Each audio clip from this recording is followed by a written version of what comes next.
Stop! Are you using bar soaps wrong?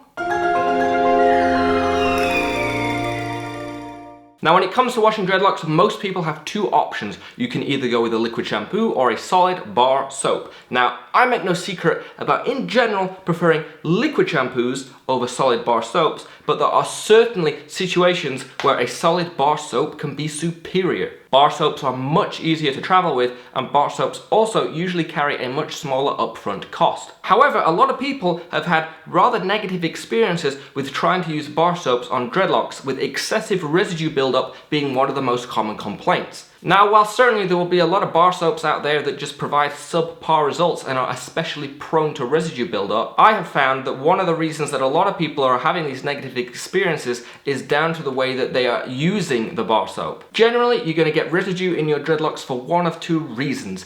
Either you're using a soap or shampoo that is just genuinely bad and not good for using on dreadlocks, or you're using too much soap or shampoo. Even the greatest residue-free dreadlock shampoo in the world will leave a residue behind in your dreadlocks if you apply too much of it. The more you apply, the more work it takes to get out, and so if you're applying too much, you can just find that you're not able to rinse for long enough to get it all back out again, and you can end up with a residue problem. One of the reasons that I prefer liquid shampoos is simply down to the fact that you can so accurately measure out how much shampoo you're applying. You can literally pour out the amount of shampoo that you want to use. It's obviously not quite so simple when you're using a bar soap. The main problem that I seem to come across is people applying the soap directly to the dreadlocks and the scalp. Physically taking the soap and rubbing it against your head and dreadlocks. When you're doing this, you literally have no idea how much soap you're applying. You've got soap rubbing off against your head, rubbing all over the dreadlocks. You can get physical chunks of soap breaking off into your hair. If you're doing this while under the shower head, you can also have more soap melting off, and you can very, very quickly and very easily end up in a situation where you've applied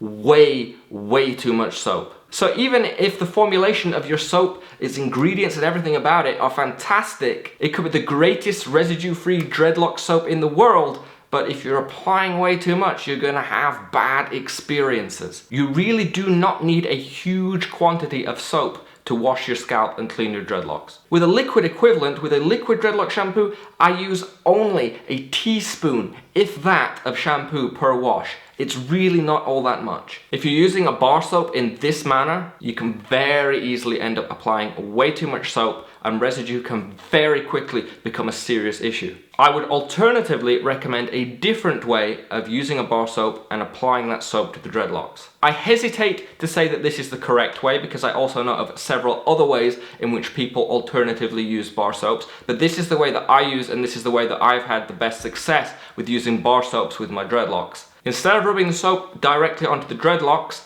I wet the soap under the shower head, I wet my hands, and then I rub the bar soap between my wet hands. I build a lather into my hands, I get my hands all nice and bubbly, then I put the soap away. That's it, I'm done with the soap, that's the end of the soap. I take my bubbly hands to my head and I massage my bubbly hands against my scalp and around my dreadlocks. That's it, it's simple. Using soap in this way still won't give you as much control as you'd have if using a liquid shampoo, but it will give you a lot more control versus just rubbing the soap blindly against your head. Using the soap in this way will also allow the soap to last for much longer. If you use the soap only for lathering between your hands and don't get it directly under the flow of water and don't keep it in the shower, you can find that a bar soap will last for months and months. So I hope that this was useful in some way for some people. I'm sure there are many people out there who either already use a bar soap in this way or have an alternative way that works well for them. But hopefully this will allow some people that have had negative experiences with using bar soaps directly against their dreadlocks to find a slightly different way to apply